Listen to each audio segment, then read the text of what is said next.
David, hi. Hey, Phil. We have this little Thursday lunch group, and you've been to lunch with us, and you know this guy that comes, Jeff Ayeroff, and you've known him for years, right? I met Jeff probably before I met you, so it's been a long time. Yeah. And Jeff was always the coolest guy in the record business, which is that's a real competition. But when I met him, he was running Virgin in America. He created Virgin Records. He and his partner Jordan Harris did. And he was very high up at A&M Records and Warner Brothers Records and Sony Music. I mean, this is one of the great characters. Oh, you'll hear amazing stories. This is literally the guy who, he's in the room when they make that Frampton Comes Alive cover. If you've heard our Peter Frampton episode, we talked about that. Going to Warner Brothers, Heads, Prince, Madonna. I mean, it's unbelievable, the artists that he's worked with and all the way up nurtured. to the Beatles. Yeah, incredible. All right, ladies and gentlemen, here's Jeff Ayeroff.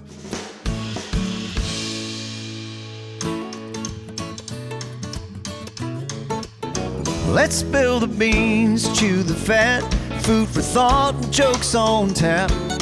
Talking with our mouths full, having fun. A piece of cake and humble pie, serving up a slice of life. Leave the dressing on the side, it's naked lunch. Clothing optional. So Phil always, I've had lunch with the two of you a few times, and Phil doesn't realize that when I moved to LA, I think Jan Wenner made me a list of the most important people in Los Angeles to go to lunch with, and then to let them pay the bill. And Jeff was one of them. Did you pay? That was nice of you. I think Richard Branson. I think actually it might have been Richard Branson. Yeah, I don't know when that was. We met around the time of Janet Jackson, which was with our buddy Jimmy Jam. Mm-hmm. Paula Abdul. I think I was doing a big Rolling Stone story on Paula Abdul, and I came and they introduced me to Jeff, who was the cool. Always wherever Jeff is the coolest place in the music business. Virgin Records was next to my apartment by about 2 blocks, and you won't remember this, I used to come hang out there in Beverly Hills all the time because there were so many cool people, pretty girls, nice people, and free cassettes and albums and CDs at that point. But I would go into your office and bother you, and then I would go to Sue Sawyer, who was your head of publicity, who was this great woman who I think eventually decided she'd rather deal with horses than with horses' asses in the music business. Yeah. And her assistant, I'll never forget it, her assistant was this incredibly cool, like everyone there, a woman named Beth, who said one of the first times I went there, she goes, "My boyfriend has a band. They're about to put a record out. Would you check it out?" And I said, "Sure, I'm going to be nice to you."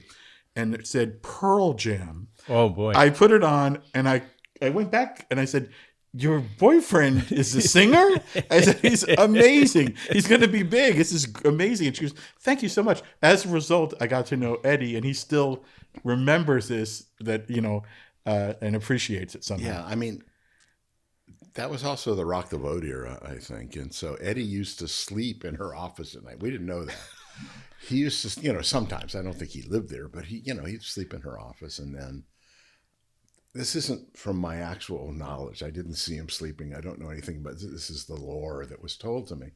And he used to do Xeroxing for Rock the Vote, because at the same time we were doing a record company, we were doing Rock the Vote. So it was kind of an interesting Jeff created Rock the Vote for our listeners and viewers. Which was a massive sort of effort to get youth voting, which used to be a good thing. I don't know if the vote doesn't feel like it's very rocked, or again, we don't need to get into it too much. We're sitting here talking. We were rocked by the vote. We're how many? 2 days before the inauguration, and I was thinking about that. Like, you used to assume that rock and roll was the people who loved rock and roll probably had their hearts in the right place in a certain way, and I'm not sure. And I think of the fact that I believe Donald Trump was in a lot of hip hop lyrics. A sort of I'm not sure we can rock the vote anymore.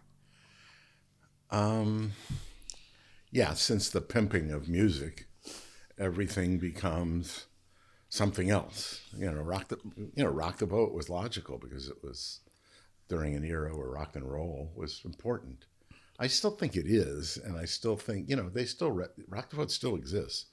They still register a lot of people, but there's a lot of other people in the space. But it's just interesting to see.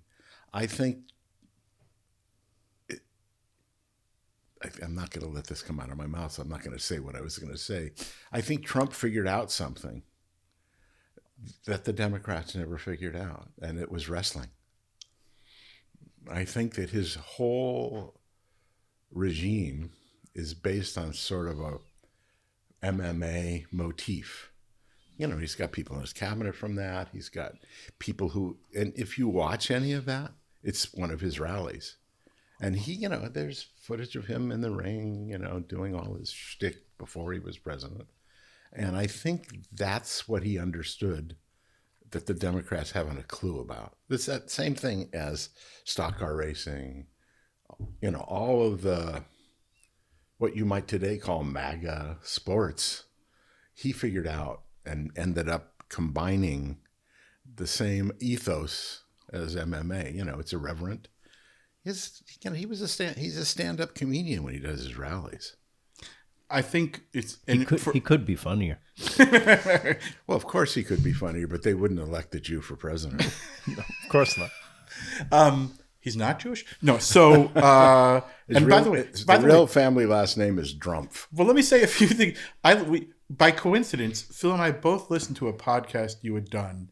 And when I listened to it, I knew... Because I know so much... And I'm such a fan of what you do when we're going to talk about all of that. But I didn't even ever put it together or think of you as being Jewish. You talked about it like right off the bat, growing up. I didn't know you grew up in L.A. I didn't know you grew up...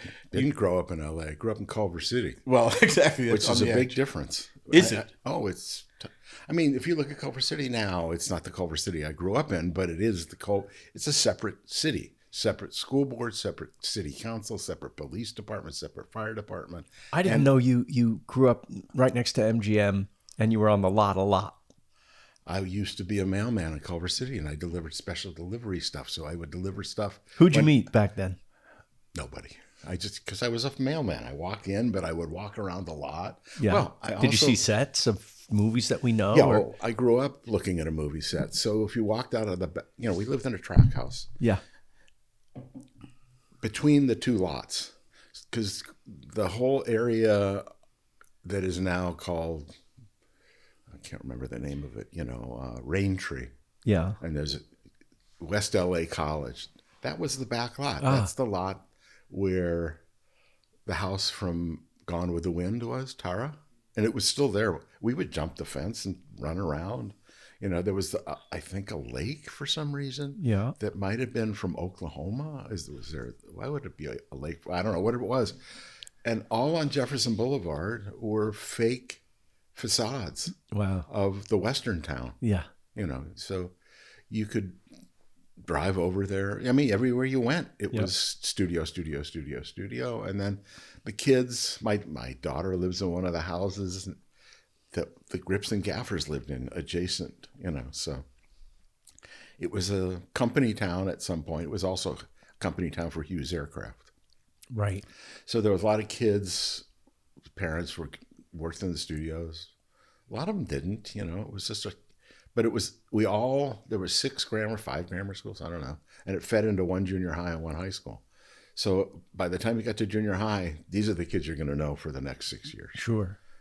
So. But why didn't the movies grab you the way music did? Film grabbed me. Yeah. Well, music, I think it's sex, drugs, and rock and roll, to be honest. I was introduced to marijuana at a young age. How young? 16, 15, 16. That seems like the time. This is like 1962. Mm-hmm. 60. Yeah, No, it's later. It's actually 63 or something like that. So, Well, by the way, that's a year before I think Dylan turned the Beatles on to pot, right? Yeah, something like that. Right around that same era. It was a simpler time. And it was, because there would be, you were part of the times they are a changing or you weren't. And we were all part of it. Not my friends and I, Yeah. And the people I went to school with, whether it was Valley State or UCLA or SC, because I went to all three of them, it was just... You're one of the best educated bad students I've ever met. Yeah, You went to you talked about not loving school, not being the greatest student, but yet you were obviously your natural brilliance got you through. Yeah, I shine. But you did also see about 5 of the things that I made a list of the concerts I most wanted. You saw Dylan go electric. Yes. You went to the Tammy show, Yes. which is, if you've never seen it, you've actually shown, I think, It's clips spectacular. from it. It's sort of like a variety show with some of the greatest artists of all time. And what you didn't see is how many times James Brown did Please, Please. He did it about 6 times. Just my basic instinct was this. This is the story. It's a lore, and I don't know if it's fact. It's just what I know. He was so pissed that that the Rolling Stones were top billed, that he was going to make it really hard for them to look good after him. He did, and he did. And he did. And is it true that Mick needed to up his game, that he never danced as much as he started to? I never because asked. he had to follow James Brown? This will sound ridiculous. Well, I never asked Mick that. But you did sign. He made. We should let people. This is kind of like a second introduction. Yeah. For Jeff is known and has been known for a long time as one of the real creative visionaries. He was there at the start of the video era, making many. Well, we'll get into the Madonna videos that like groundbreaking stuff. Take on Me by Aha, maybe the greatest video of all time. But even like when you signed the Stones later, around the time I met you, you signed the Stones to Virgin, and you made a video with a kid who, when he was, I think, 20, you had given one of his first video gigs, David Fincher, now one of the greatest filmmakers of all time. And he made one of my favorite videos of all time is When Love Is Strong, that the giant, the And Stones you know who giants. the girl is in that, though, yeah? I'd have to go back and look. Angelina Jolie. What? That's right. Yeah, no, David made that video. I think at that point I was in the process of leaving Virgin, maybe. But I know, there was a video by Martha and the Motels that someone brought me and said, and I looked at it and I said, bring me this director. It's like, bring me this director. I want to meet this guy, And the first video I had him do was a Christopher Cross video. And it's like, I go from one company to another, and it's sort of like, I worked with the Carpenters. I worked with Chuck Mangione. They were all my friends. I worked on that. And at the same time, I worked on Supertramp and the Police and the, Styx. All of these, A&M, where I first learned everything I know. It's on the Chaplin lot. Yeah, on now they keep every time it's referred to as the Muppets lot. Yeah, I know those people, but to us from the earlier, it was the Chaplin lot and it was A&M and it was the coolest record company in the world. I wanted to get married there. I made a call to even see because I fell in love with hanging out at A&M Records too, because you were literally walking in. It's Hollywood history. Yeah, I've never been in there. I'd love to go in there. That's where they did. I think the woman who runs it's still going to be running. We can go. Cool. But you mentioned like going to see James Brown as a kid. Mm-hmm. Flash forward, your life has allowed you to be like, I think you worked with Prince right in the period starting as Purple Rain was going to come out. First project. Made Purple some Rain. Amazing work with him. I think he might be. He took. I think.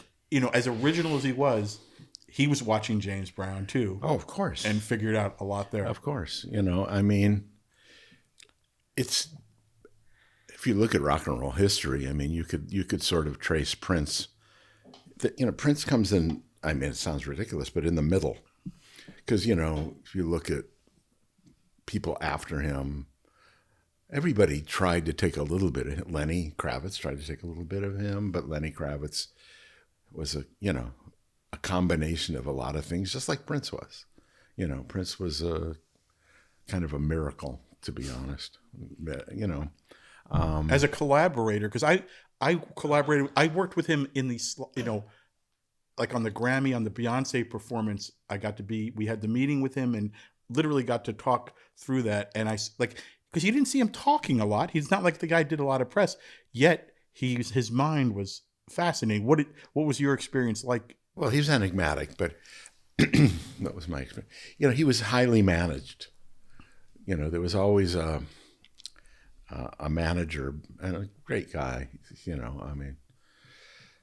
But they were between him and I come to Warner Brothers.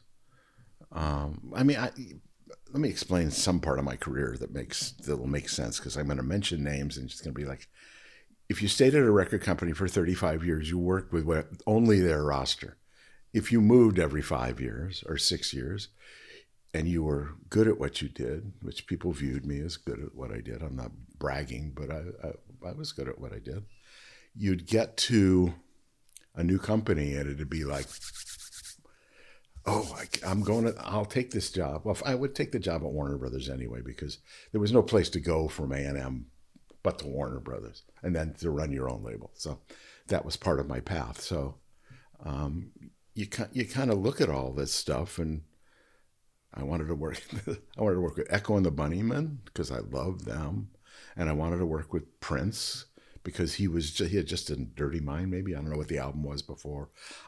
I'm not an expert on anyone because I worked with so many people, and I probably didn't have the bandwidth to kind of become students like many of my friends. There were people like Stephen Baker and Jeff Gold who were encyclopedias about the music business. I was sort of an empath about certain things, and that was it. Roy Orbison is the person I used to listen to as a small child. I had an older sister who was 7 years older than me in school, and 5 years older than me, and she was a rock and roll kid. She watched Elvis. She came home and watched Dick Clark. I watched everything she watched. I listened to everything she watched. In L.A., there was a disc jockey called Hunter Hancock, the old HH, Hunter Hancock, and he played what you might call race music. I don't know. I never heard it referred to as that, but it was that station, and he played things like James Brown. But he was a white guy. He was like Johnny Otis. He was a white guy playing black music, I think. And it was what I listened. I remember I still have it. Well, fuck. I'm sorry. I don't have it. I had it. My house burnt down. That was why. It's just, I just visited So sorry, where the thing Jeff. was. Yeah, I can't believe what everybody's going through here. Yeah, it's a tragedy, but I used to have, I still had up until about a week ago, the little transistor radio that my dad bought me. Oh, an RCA small black and white transistor radio. Is that what you keep in bed late at night? Literally, like under the covers in case they came in. Mm-hmm. You should be asleep listening to Hunter Hancock.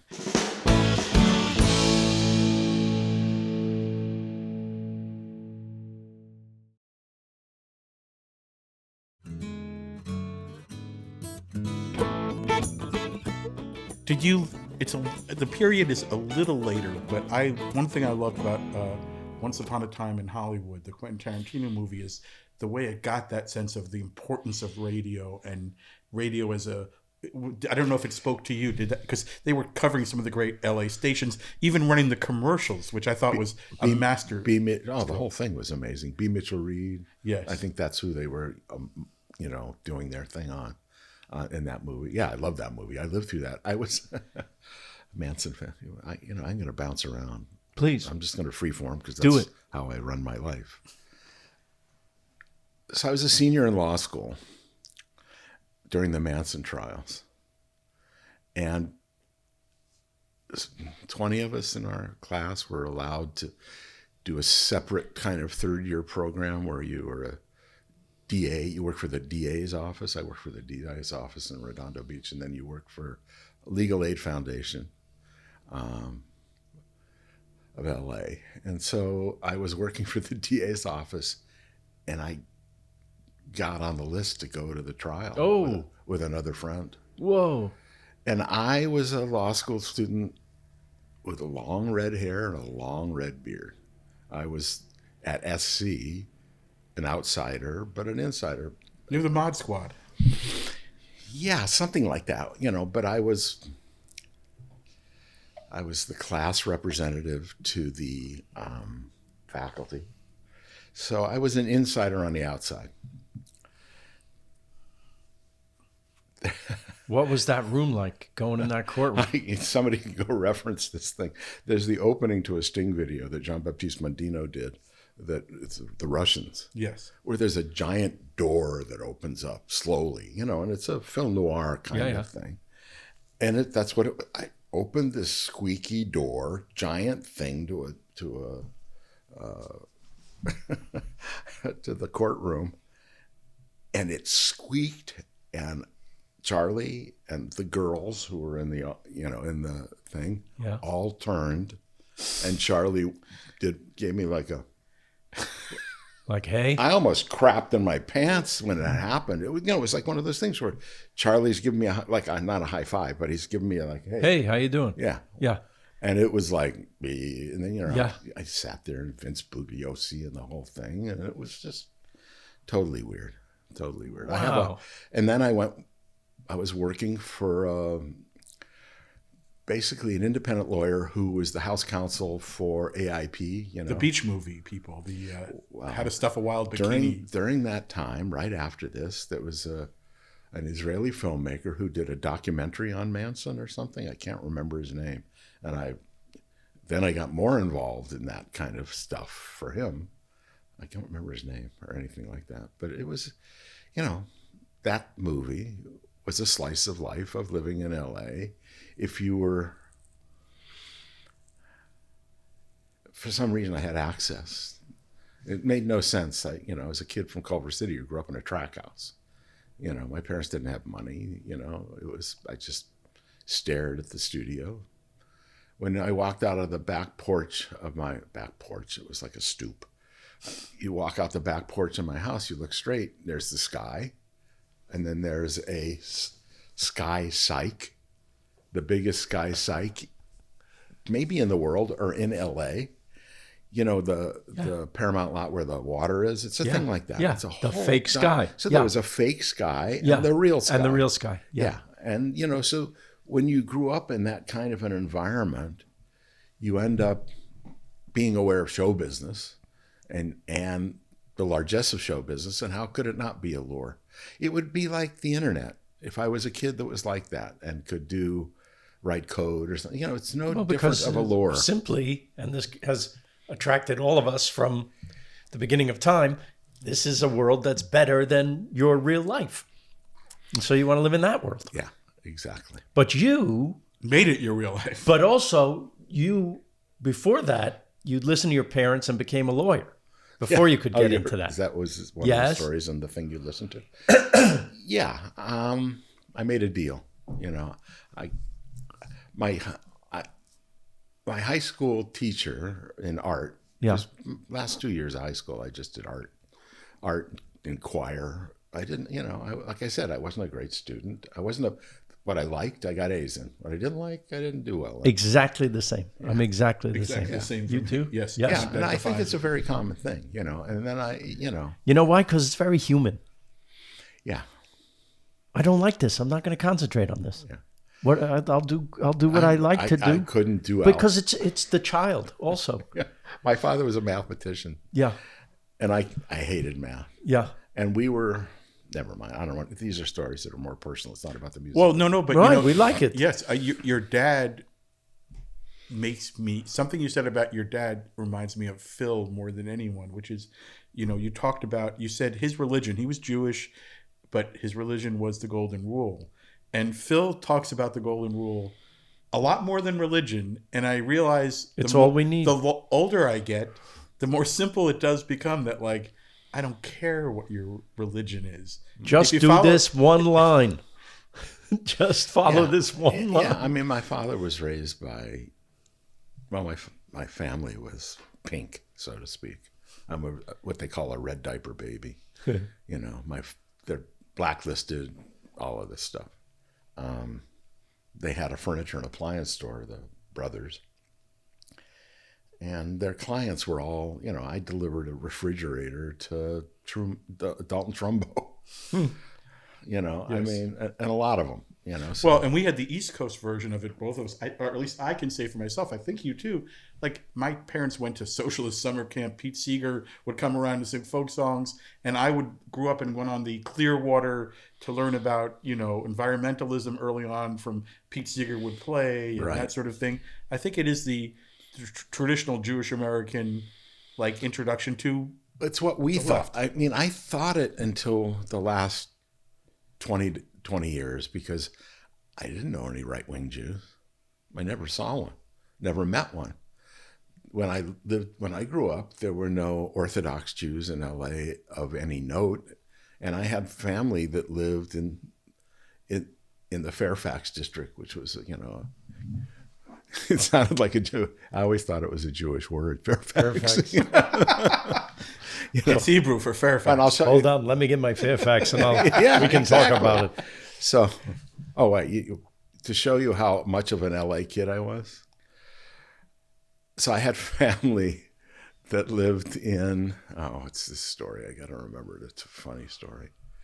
Do you edit this, or is this going to just go out unedited? So I'll see, like, it'll, what? Goes out unedited? No, we edit. Okay, good. So I won't seem like a doddering fool. We don't edit that much. Join the club. That's the subtitle of the podcast. We're not miracle workers. Okay, so I've got it set. So I'm such an LA kid that I'm having, literally 20 years ago, I'm having a meal with some cousins from New York. And we were talking about something, and I said, well, I guess when we were kids, we used to go to the Bronx. And my cousin looks at me and goes, what? And I said, we go to the Bronx. And she said, are you saying La Bronx? And I said, yeah, La Bronx, isn't it? The Bronx? Oh, great. And I said, like La Cienega and La Brea, it's La Bronx. Oh, my God.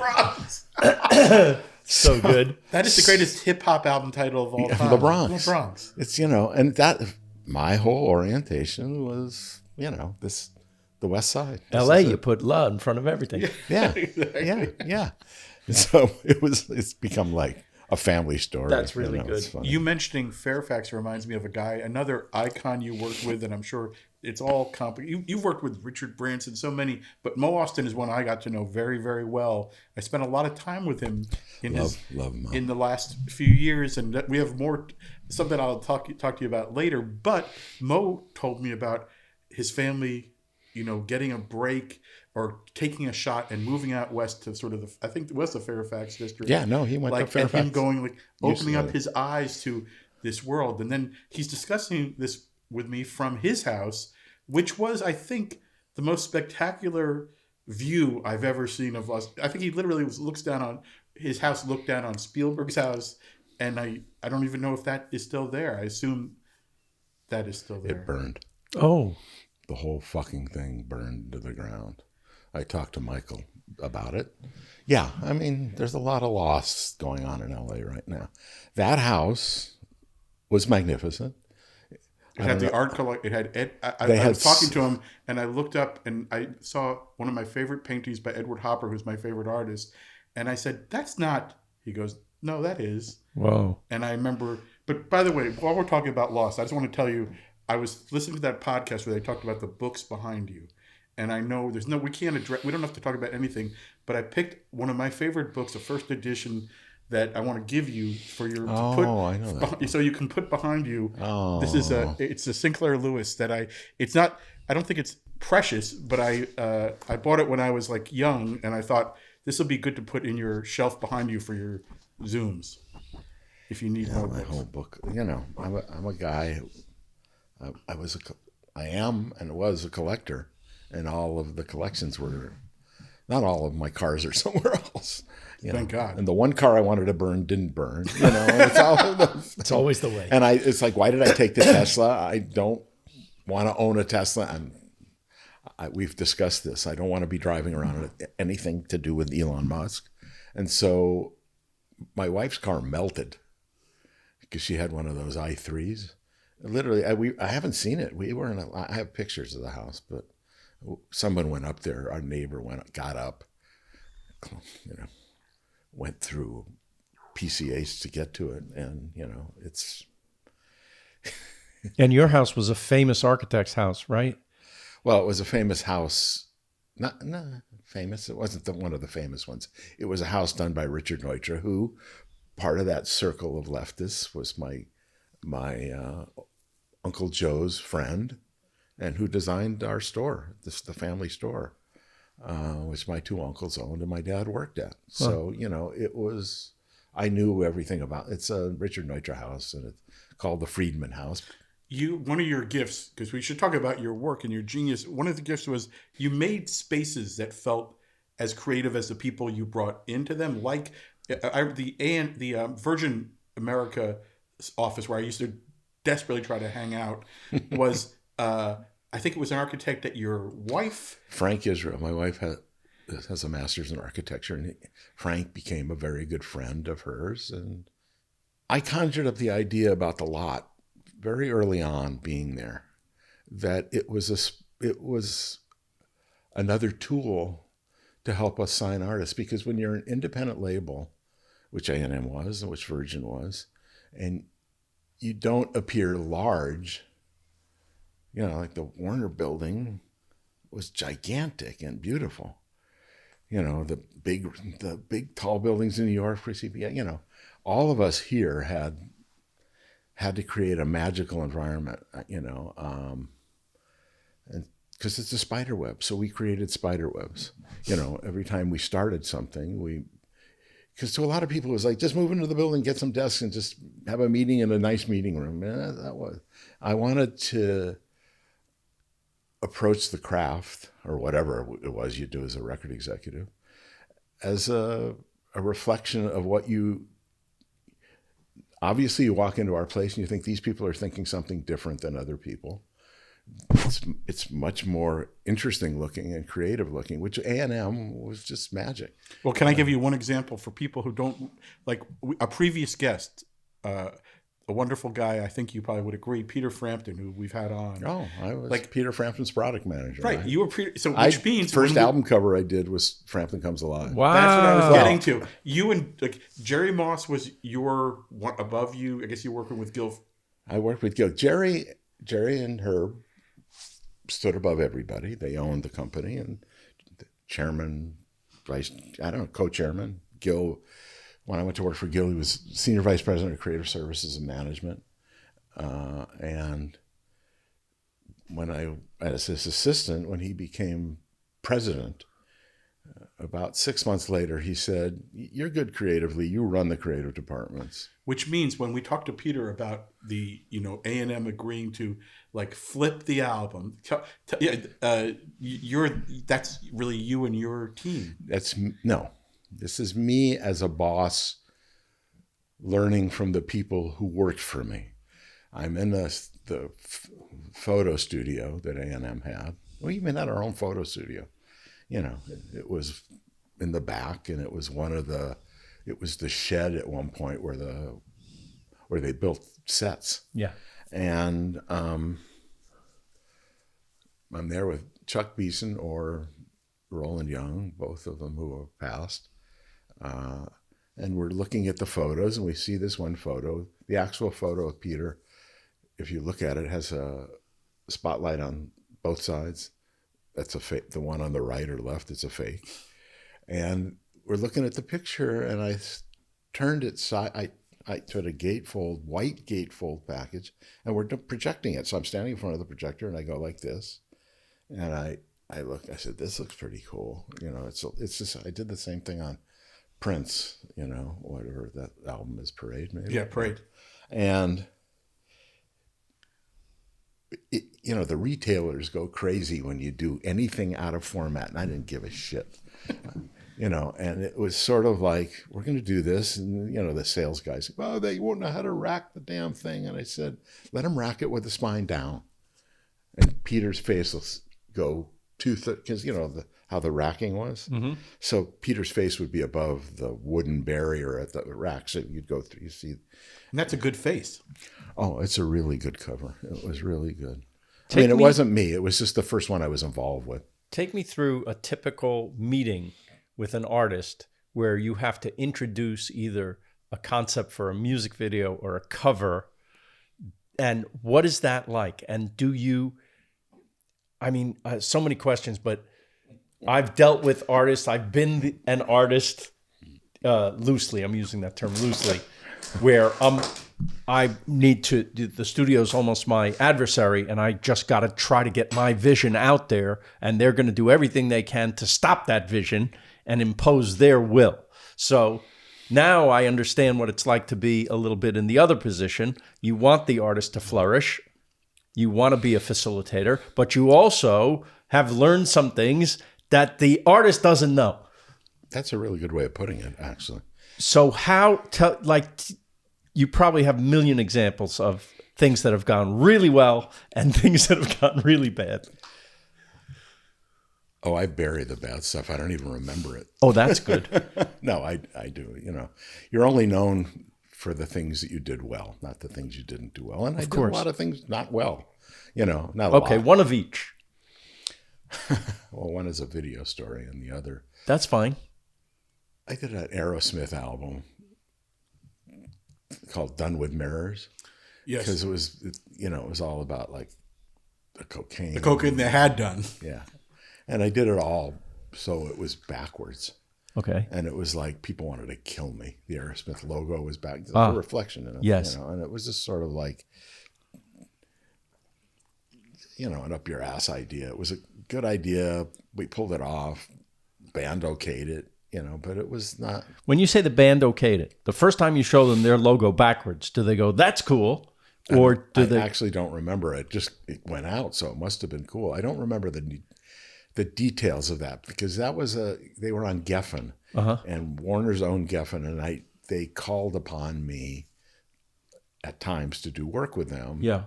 And I, of course, I said yes. I did it with Peter Gabriel, who was signed there, and I did it with Ayroff. I did a bunch of their big acts. Or I guess what I'm asking is, do you remember a conversation with an artist where they wanted something that to you might have been that's suicide. Don't do that, or you had to talk them into your idea. So when you first meet acts, and the idea of the first conversation is this is what we do. At a certain point, you don't have to tell them what you do because you have a reputation. Yes. But at the beginning, you just have to be the bright guy in the room or the sympathetic guy in the room, the sympathetic, somebody who understands. I view myself as, like a Frankenstein kind of lawyer, artist, theorist, marketing guy. Yeah. But the first job I had was being a liaison from all the departments. I was trying to coordinate. I was called a product coordinator. Gil called me a product coordinator. Right. I was coordinating the departments because it was fairly dysfunctional in the smoothing out of the process at A&M when I got there. And, so that's how. But at Warner Brothers, you literally were at the heart of in the MTV era, the biggest marketing, artistically done success story maybe of all time. Madonna, wasn't that like I'll tell from them the Madonna ground story. zero? Yeah.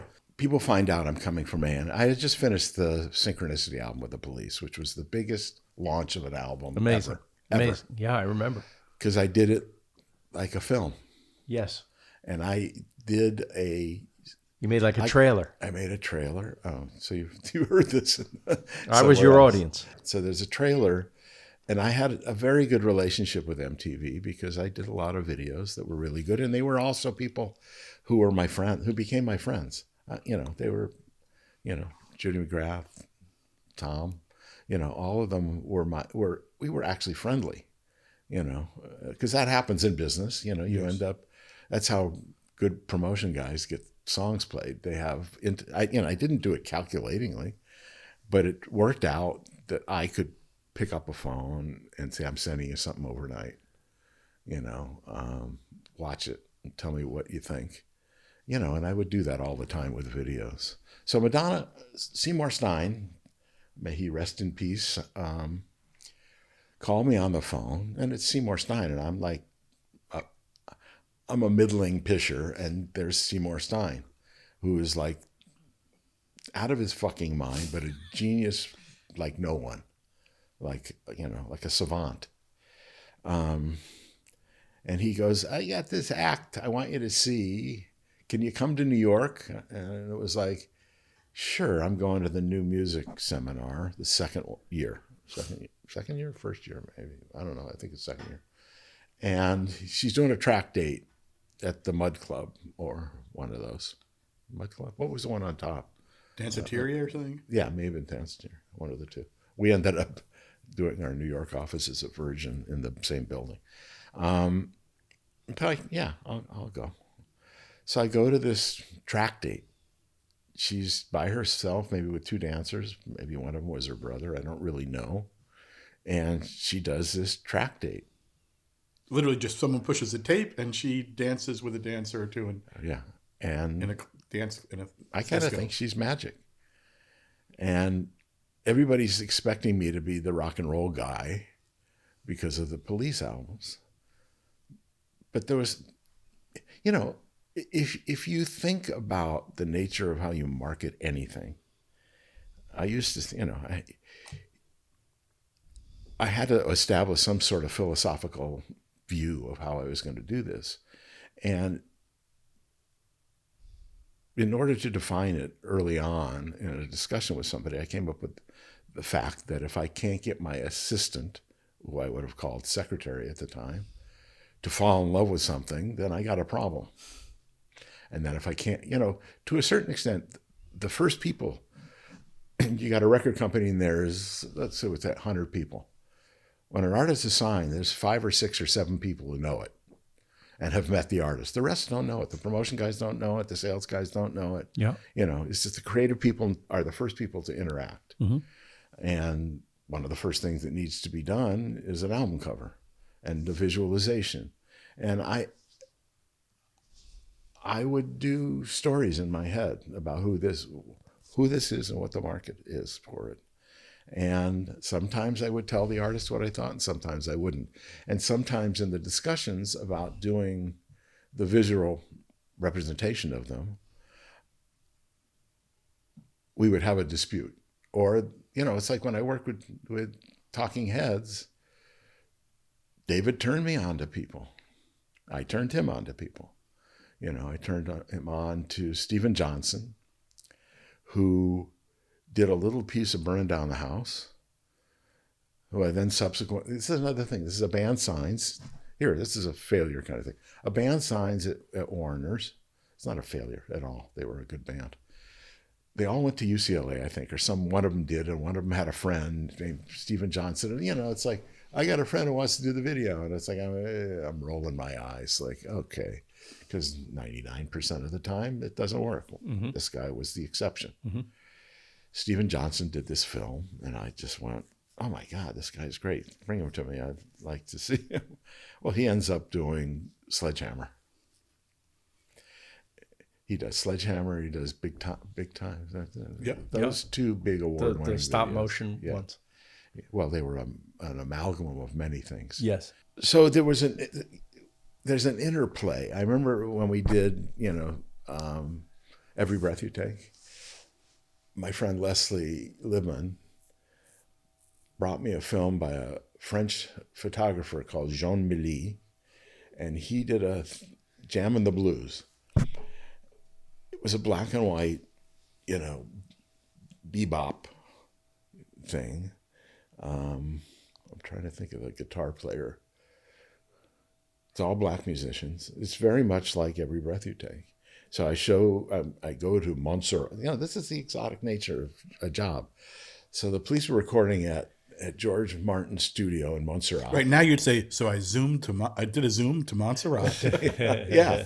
I flew down to Montserrat in little planes, you know, hopping through the island chain there. And I bring Jam and the Blues. And I said, this is what I think this is what we should do for the video. And up to that point, their videos were done on the fly. They were not purposeful. They were not artistic. They were, you know, we needed to make a break stylistically with this album. And so I showed him all of this stuff. I mean, I did it, the album before, Ghost in the Machine, with that. Do you remember the digital cover? I sure do. The genius of Mick Haggerty. I remember every bit of those records. Yes. Yeah. I think it came out when CDs arrived. Something like that. Yeah. CDs arrived after because I was at Warner's. Well, it was during that era. It was all evolving. Probably maybe the during year that after. period. Yeah. Yeah. Well, probably they were, I was at the big meeting at Warner Brothers where Steve Ross, who used to own Warner Brothers from the parking lot empire. And he said, don't have a lot of vinyl and don't have a lot of backup. This is the thing that's going to take over everything. The fuck does this guy know? He was totally right. Totally right.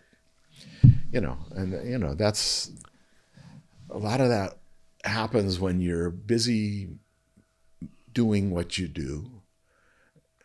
Like, it's my biggest compliment I can make is to Jimmy Iovine, who understood the future, where I understood the present. And he spent a lot of time thinking about what was going to happen as opposed to what was happening. And, I say this story, I kind of remember it. We all went up to see the first Walkman. Yeah. Steve Jobs. No, that Walkman's Sony. What was the iPod? Yeah. iPod. Yeah, to see the iPod. We all went, holy shit. The difference for us is we left and, I bought one. And Jimmy Iovine basically sat in Steve Jobs' lap. I mean, he didn't, but he understood who to connect to, and he understood the nature. And I used the power shift. That was and I used to have meetings with the guys from Napster, who we liked each other, but I would just be argumentative with them about what they were doing and all of this stuff. And I spent too much time defending the fort other than understanding you better look to the mountains. Because somebody's they're rounding around the fort, whatever it was. That our future was predetermined and we didn't understand it. I didn't. I have friends like Jeff Gold and other people who totally understood it. I didn't.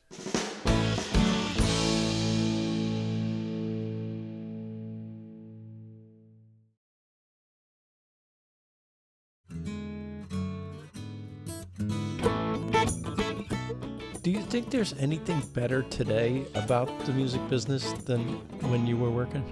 If somebody told me to put a record out now, I couldn't do it. Right. It's got nothing to do with the era that I was at. It's kind of how I feel about the sitcom business. Yeah, I mean, it is. It's, there are eras. Right. I was in one era. I was in between. In one era and out the other. Yeah. Yeah, that's very funny. Yeah. I was like if it was a car, I'd be a half-year model, Well, no, but even I believe at the last label you sort of started to start. I know you were about to sign Lana Del Rey. You always had the taste. I remember Work Records, Fiona Apple. I mean, great. Yeah. Like so, but I guess what I really would love to ask you that we didn't. You mentioned the Police. We talked about Madonna, but can you just tell something about? Those are two people I've interacted with who strike me as two of the smartest, most instinctive, in different ways. Like Sting's funnier than people would imagine and more intellectual than people would imagine, I think, maybe. And Madonna is so sharp. Yes. What do you, can you tell us a story about what you admired? To be honest, that was the best interplay. Give me a really smart artist and we can have some fun. It's Peter Gabriel. I mean, there's so many of them, it's like. Tell us the stupid ones. Right now. I have to tell you, when I was in New York and Madonna was coming up, I think I've told you this before, that we were probably in the same room, Jeff. I was at the first MTV Music Awards. When she rolled around on the stage? Yes. And the audience kind of laughed and thought. She got pissed at me. Tell me about that. Well, she didn't. I literally thought she just fucked herself over. But Because that was something that was unplanned? I don't know. I mean, Liz Rosenberg would know. Liz is her the publicist and one of the great. I love one of the smartest, best publicists you could ever So have. if you're handling her, you're in charge of the marketing of this new act. You don't know that she's going to go out at Radio City Music Hall in front of the world and roll around on the stage? No one knows. No one knows. Except for her.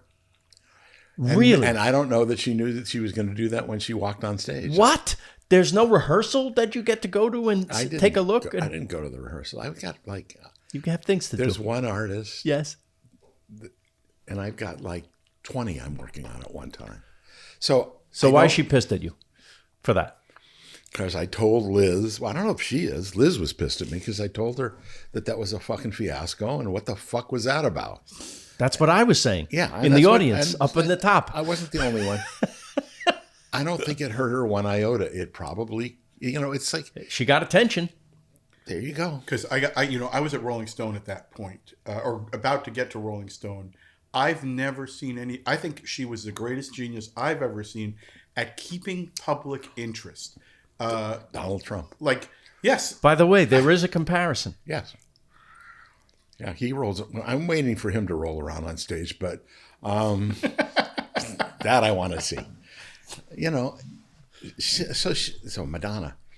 So I'm going to go back to the Madonna story. Yes. Because it's an interesting one. Just to be in the midst of it was fascinating. So we did a video. Stephen Barron, who is, did half of the AHA video. yes. Was an English director that I met because Jerry Moss signed Human League and he had done Don't You Want Me video, and I saw it and I said, it's the same kind of thing. I want to know that guy. And at that point I was doing enough successful videos that people wanted to know me because I was a little more generous in paying people. I can illustrate it by two things. They're both Paula Abdul stories. David Fincher had done Straight Up. Mm-hmm. And then I asked him to do another video, and he did it, and it was the one that was Bob Fosse lift, one of the dancing. It was a really good video. I mean, everything Fincher does is good. And so I wanted him to do one more, and maybe it was that video. And he said, I'll do it. I don't want to do it. I said, David, come on. And he said, all right, I'll do it if you buy me a new car, a Porsche. I said, okay, I'll buy you a Porsche. I bought him a Porsche. And it's like I said, at a certain point, I was in charge of myself. And if I spent too much money, too bad. You're going to make a lot more money off of this than you would if I didn't. When I decided, Mary Lambert came to me and said, I want to do Like a Virgin in Venice, my favorite city in the world. Okay, let's go. Merry pranksters go to Venice and make a video. Yep. Very expensive video for the time, 175 grand maybe. I don't really know. Which now sounds like a... No, now it sounds like a lot of money again. Oh, in video, because no one spends because no one's spending that kind of money unless it's an artist who has the money to spend to make the video they want. But the Madonna videos to me are the most impactful in terms of defining her. This is priceless. That was a very good way of putting it. Defining her was the assignment. And, I would have conversations with her about David Bowie. You can't stay the same. You got to move. You got to do all, it was like uncle advice, because it's at one point you're a peer, and then one point you're the uncle, and then one point you're dad, and then one point you're the grandfather. So whatever wisdom you have comes in the context of what era you're relating to at your own age. At a certain point, I'm just the guy from the record company who's got good ideas, and I'll listen to you. Or I don't want to do that. Madonna, we did the first video with Steve Barron. It was called Burnin' Up. It was okay. She had a big dance hit. It got, I don't even know if it got paid. Probably got played on MTV, but not a lot. because it didn't cross, because MTV was run by guys who used to run radio stations. So they had the same metrics that they were looking at, if that's the correct term, but you know what I mean. And so Gary Kerfers, probably the smartest manager I ever worked with, excuse me, all the rest of you who are looking at me like I'm an asshole, didn't get along with very many people, but he and I were good friends. And he, go back to Peter Frampton, he ended up managing Peter Frampton after Peter fired D. Anthony. And he and I became buddies, and he introduced me to a friend of his who went to RISD with 3 of the 4 members of Talking Heads, and Mary Lambert. And I thought, Madonna needs a woman to direct her. And that's the one, the big video takes place in the pool, and the photographer and the showroom and the spray paint. I don't even remember the name of the song. But then it was a series of Mary Lambert's things, and then she did a video with Papa Don't Preach with Jamie, somebody, real film director. So at a certain point, I keep saying I had the first photo session. So the people that I ended up knowing from what I did, like Paula Greif, who became a big video director, but was working at Condé Nast, maybe for Glamour, or a younger magazine, and her boyfriend at the time, Larry Williams, photographer, Rolling Stone photographer, who ended up directing When Doves Cry. These are the people I cultivated, because at a certain point there weren't enough people with a vision making videos. They were kind of like, bleh. Most videos were boring and not that great, or they were hair bands or something. So, and I wanted to do things from the images that lived in my head from watching movies and films, and it's like Mundino. These are, they're people that it's the same story over and over again. Who is that guy? I want to meet him. Mm-hmm. Well, Stop Making Sense is, you talk about film. Phil, is that not one of in your top? Oh yeah, it's 10 movies, just movies. It's one of the best. That and The Last Waltz, I would say, the best concert movies ever made. So, I was the executive in charge of Stop Making Sense. Michael Austin asked me who greenlit it the other day, and I guess I did. And it was an easy pitch. It was sort of like, this is the difference between having a lawyer's mind and a creative mind all wrapped in one Rolling Stone bramble in my head. It was like, okay, this is how this works. We're going to pay more than we've ever paid for a video, but we're going to get an album out of it. And we'll get them to take it outside so it's not using a commitment. I have a whole sentence of how to do this, and we'll get videos out of it, and we'll have a movie out of it, and we'll make money on it. And tell the people who the director of that movie was. Yeah. Jonathan Demme. Pretty great. Yeah, it was pretty great. I was working for a small distribution company in New York at the time, and I went to a screening because you didn't have distribution yet. And I worked for a movie company called Almy, which just did either schlock films or art house films and international films. What they all had in common was nobody wanted these pictures. So these companies like Miramax and the small movie companies in New York at the time. And I went to a screening. Demme was there. I couldn't believe, because I had seen the concert at Forest Hills Stadium, and I just went up to Demme at the end. I was 23, and I said, "You took me to the concert. You took me to the concert." He goes, "That's what I was trying to do." I'm like, this was phenomenal. And I went back and I wrote up a whole paper, Jerry Maguire, about how fantastic this movie was, and we should get this movie. And the head of the company read my paper. He said, "Concert films don't make money. The end. You know, we made a lot of money on Yes, you did. it. You know, and but that's not the reason to do it. It had to be captured. It made money because it was fantastic. It's still fantastic. Yeah. I mean, Wasn't it sweet that they got back together for the anniversary? That was nice. Oh, I went to the screening at the Arrow in Santa Monica with them, and I hadn't seen David in years. And Yeah. I hadn't seen Chris and Tina in a long time.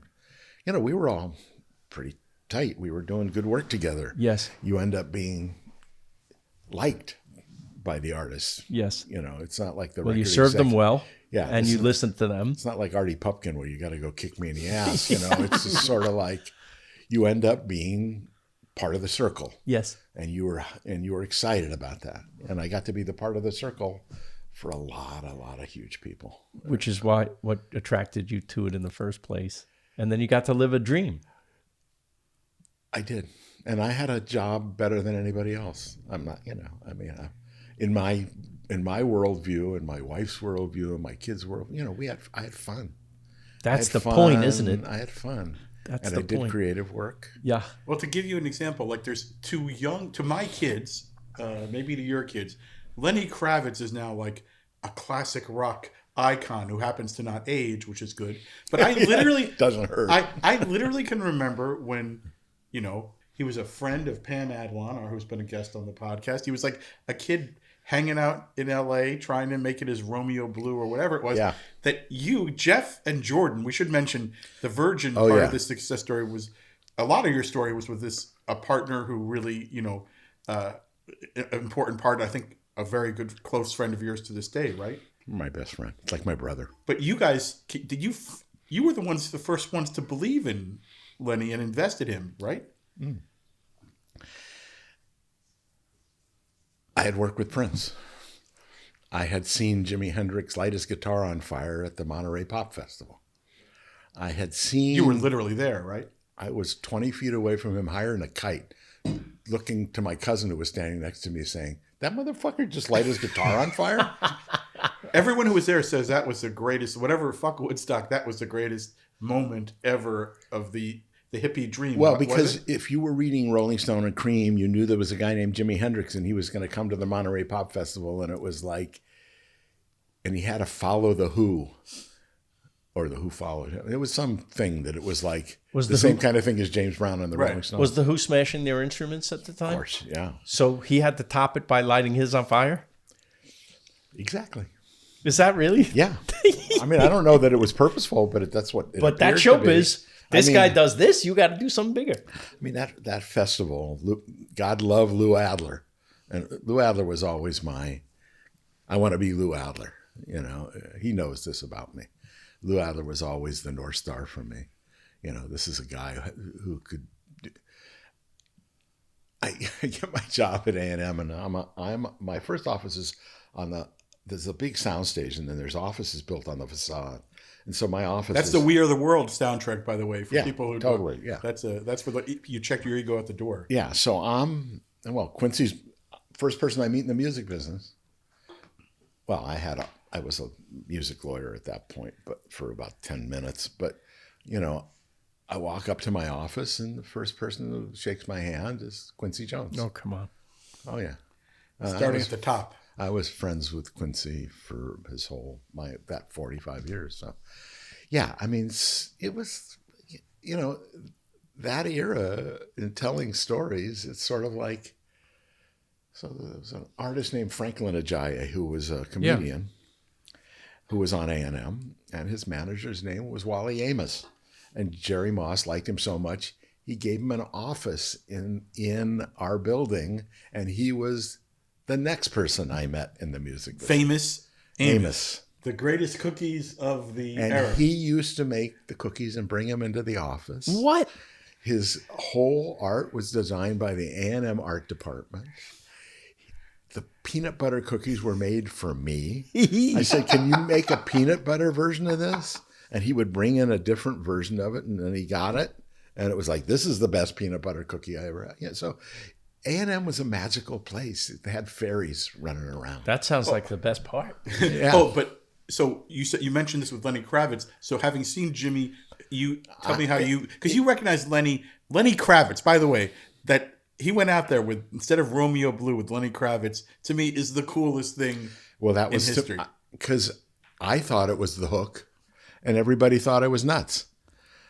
You know, it's like Whoopi Goldberg. I mean, how hard was that? How hard a stretch was that? Yes. You know, there's an anomaly with this beautiful black man who happens to be half Jewish. You know, and whose half of his family looks like half of my family, all of my family. You know, it's just, and so there was something about the black Jewish thing, because I've signed other half black artists, half white artists. You know, there's you try to do this without, I have to do this carefully without stepping into a place I don't want to step into for just want of speaking off the top of my head, but I understood Lenny, and he understood me because of a certain shared culture. I used to take photographs. I have a picture of Lenny making matzo brie. I still have that one because it's in a book I did of my photos. But, you know, it's just sort of like when you have that kind of thing, and he was raised with half a Jewish family and half, his father was Jewish. His father's like me. The original title of that song was "Are You Gonna Brine My Way?" You know, he never told me. Here's the funny thing about that song: it's about Jesus. And he never told me until many years later. Well, because we're still it's such a great friends. Rock and roll up tempo number. You don't think of Jesus.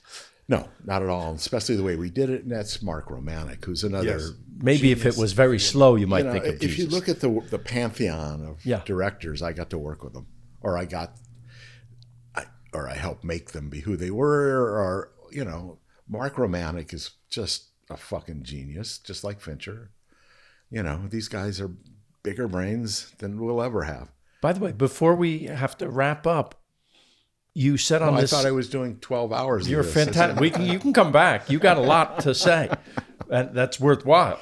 But we listened to that podcast, and you it was from a few years ago. You had just filmed your part in the Prince documentary, which it was just announced we probably will never see. Right? It was in the New York Times. They said this is the great Prince documentary that his estate is not letting out. Yeah, that was fun. Can you tell us what's in that a little bit? No, I don't know. I only know my part. Well, the sad part about it is me in my house, and I'd like to be able to see the footage because. Oh, the footage is there? No, he must. He has it. I gotta remember. Do you think if you wanted to see it, you could see it? I don't know. I'd have to call the producer. I interacted with. It was a great director, right? A guy who's the O.J. Simpson doc. Yeah. Yes. And his mother was in part of the Clinton thing because he has a black mother and a white father, and I just can't remember their name. Here, there's one other question we should definitely get to, because for a kid who grew up exactly when you did, you saw Dylan. I don't know what you thought of the movie, but I'm fascinated to know. I haven't seen it yet. Oh, I've been in the middle of it. We talked about it the other day. I will say that I like that. Don't Look Back, D.A. Pennebaker, one of my favorite films. Don't look back. Something might be gaining you. Satchel Paige, your favorite quote. I think I connect with you. The Satchel Paige, Bob Dylan of it all. Yeah. But the Beatles, here's how respected Jeff is as a creative marketing visionary talent. At a certain point, I guess it was around the anthology, when they did, I think, Free as a Bird, but you were called in to consult for the Beatles. What's that feel like? That was great. I had a little Apple card and everything. It's just sort of like, I was working for Neil Aspinall, I should mention David Saltz. David Saltz, who was like the TV guy in the music business, who made all the ABC specials and did all this stuff. I worked with David a great deal. And I did too. And I like David. I like David a lot. And David is the one who introduced me to Neil. And so I met Neil, and the thing I said to Neil was, in one of our lunches, I said, if you don't do something with your catalog, you're going to be managing Gilbert and Sullivan. And to him, it was like a light bulb went off in his head. And then they hired me to work with David and all of the teams to head the marketing team for the Beatles One album.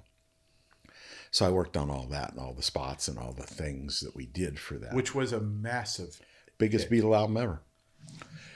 And, you know, I didn't work with the Beatles. I worked with their legacy. Right. You know, I worked picking photography that looked like REM as opposed to the Beatles in the 60s, you know. But we had a lot of iconic stuff. Well, to show you how great that you are, I can say it objectively since you're better friends with Phil.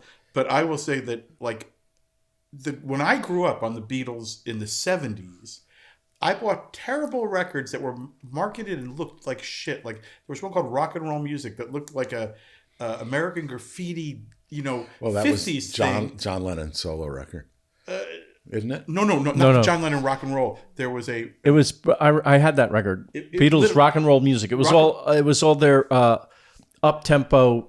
A lot of it was covers of like Roll Over Beethoven and things like. It was just it was an anthology of the Beatles that was sold to my generation. That was it was tacky looking. Yeah. When you But the music was good. No, the music was always good.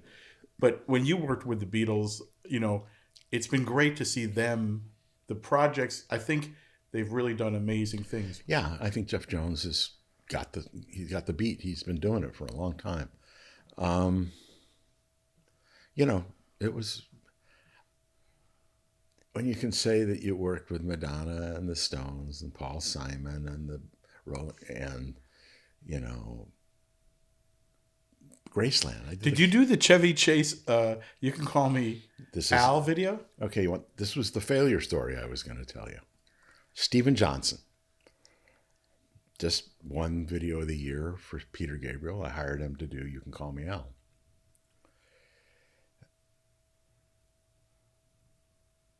He basically, you know, the skit where Paul comes out in the chicken suit? Yeah. Saturday Night Live classic. Yeah.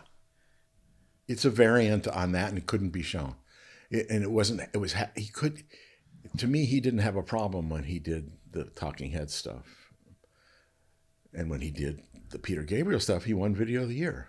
He was a genius. He was a genius. I'm not saying he wasn't. Apparently had a drug problem that he probably didn't have at that period of time. Didn't show up, sent the people who did some of the stop motion stuff. It was the biggest failure I've ever had on one of the greatest albums I ever got to work on. You know, I did the cover for Graceland. You know, Paul still appreciates that, you know, but the process of doing that is like, there's a woman in the art department, Stacey Vallis, who I said, get me a bunch of books on Coptic Ethiopian art. And she brings it to me, and I go, oh, I'm going to Graceland. It's a conquistador kind of thing. And I kind of mock up the cover. I don't. What's her name? Chamberlain. It was a woman who was the art director. She mocks it up. We send it to Paul, and he goes, that's the cover. Wow. You know, and it's just stories like that, which are just... It's amazing to hear about all these things which in our view are iconic. They became iconic. In my house, I had the one copy, Hearts and Bones. Yeah. Yes, the one with our Garfunkel on it. I probably have a picture of it somewhere. The mock-up for that, Arthur Elgort photo with a beautiful cover. I mean, I'll find it. I'll send it to you guys. You know, and you know, being in the room and the two of them are kind of having a tiff, so to speak, and I'm kind of backing out of the room. You've been there. Yes, we had the Grammy moment where they reunited at the Grammys and the New York Grammys after 9/11, and they almost didn't. Yeah, and so I'm sitting in the audience. Oh, was it that one or the different one? And I had gone back to Warner Brothers because I had two. I served twice. I re-upped many years later. And it's like one of those things where you're sitting in the audience, and I'm on the end of a row, and it's like, and Paul and Artie are standing up, and Paul looks down at me and says, "Hey, Jeff, what time is our meeting tomorrow?" And it's kind of like, I'm looking around. It's just kind of like, I don't know, 2:00. It's that kind of weird shit. And, we didn't have the Keith Richards stories. We have so much. We signed Keith before we signed the Stones. That's how we got to sign the Stones. We did solo records. Not only did you sign him, you made that's one of my favorite records of all time. Yeah. Well, the funny thing is. Oh, his first solo record? Yes. Fantastic. Oh, yeah. Oh, my God. And Mark Romanik's videos, those dark videos that are unbelievable. I can run a reel of the work that I was involved with, and I say involved with because I didn't make one video. I had ideas. I had the idea for the Aha video was. But you put these teams together, and you have an artistic vision of what it should be.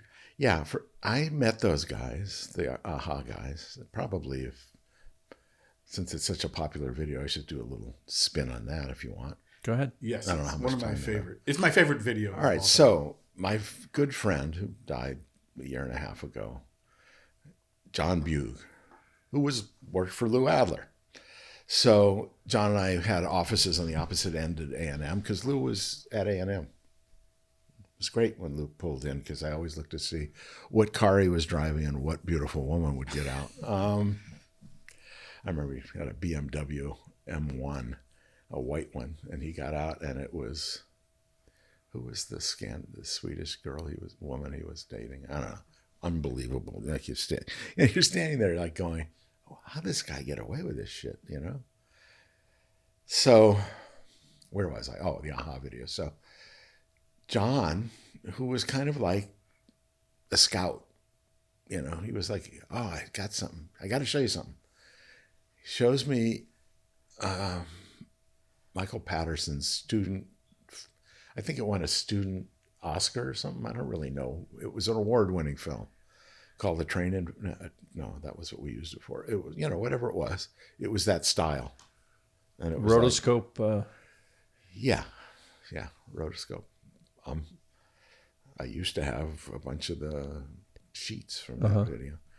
I may have some of them still because of my storage place, but. So he shows me this, and I go, this is fantastic. I call Michael Patterson on the phone. He's living in some other city. We have a conversation, and I said, I want to buy, I'm going to give you some money, and I'm going to give you, I thought I gave him $5,000. He told me I gave him $1,500. Oh. I'm going to give you some money to not do anything for maybe 6 weeks. Give me some time to figure out something. He says, okay, takes the money because he's a kid. He didn't have any money. That was a big deal to him. Mm-hmm.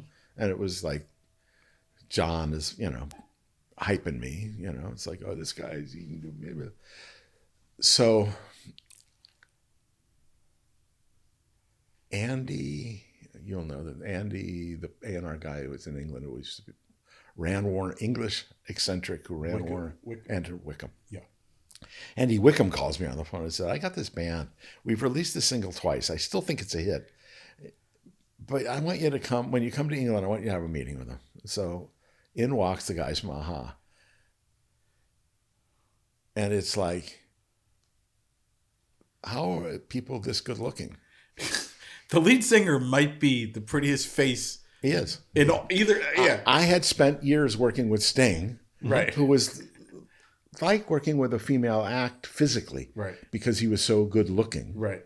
So you understood the nature of the edge that you had to bend to make that either credible or stupid. And a lot of people do stupid stuff because they just go for this fantastic, sexy. Blah, blah, blah.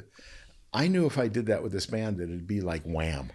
I mean, not that Wham was bad or anything, but it didn't sound like Wham. It sounded like nothing you've ever heard. The guy's voice was like nothing you've ever heard. And he looked like nothing you've ever seen.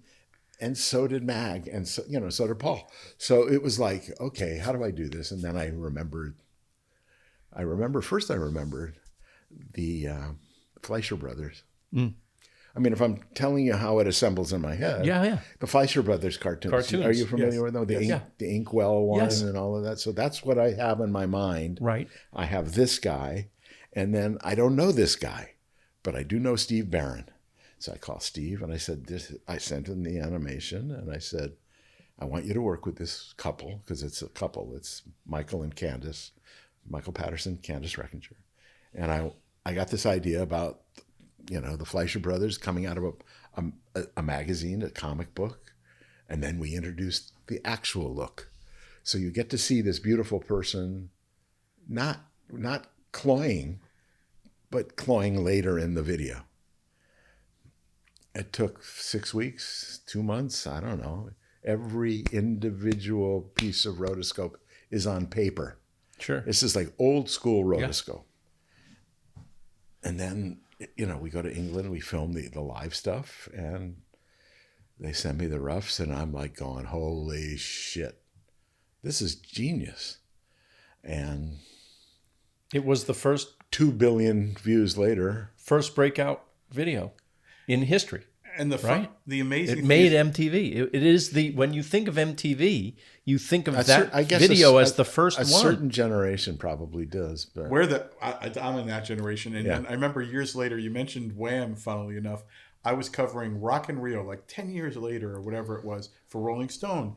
And it was fascinating because you go to the other side of the world and you find weird stuff like who's popular and who's not.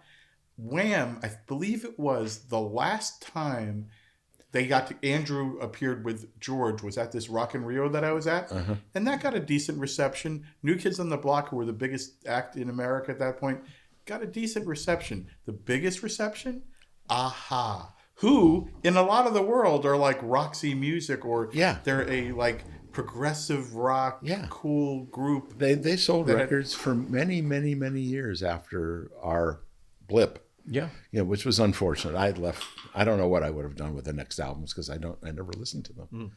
The name of the name of this director from the Prince documentary that hopefully will come out one day is Ezra Edelman. Ezra Edelman. Yeah. Marion Wright Edelman was head of the Women's Resource Center that Hillary Clinton was also involved with, and she's a very prominent lawyer. Yeah. And this is there are 2 boys. Yeah. He's one of them, and he's the filmmaker. And he's a fucking genius. And he was, it's not easy to make a Prince documentary. Of course not. I feel, and it's harder to get it released. I feel so bad about it because he was like a tortured soul while he was making. Maybe someday. Yeah. Maybe someday. And someday you're going to come back and do part 2 with us. Fine. Jeff Ayeroff, everybody. Thank you very much. Thank you. Naked Lunch is a podcast by Phil Rosenthal and David Wild. Theme song and music by Brad Paisley. Produced by Will Sterling and Ryan Tillotson. With video editing by Daniel Ferreira. And motion graphics by Ali Ahmed. Executive produced by Phil Rosenthal, David Wild, and our consulting journalist is Pamela Chellan. Thanks for listening to Naked Lunch, a Lucky Bastards production.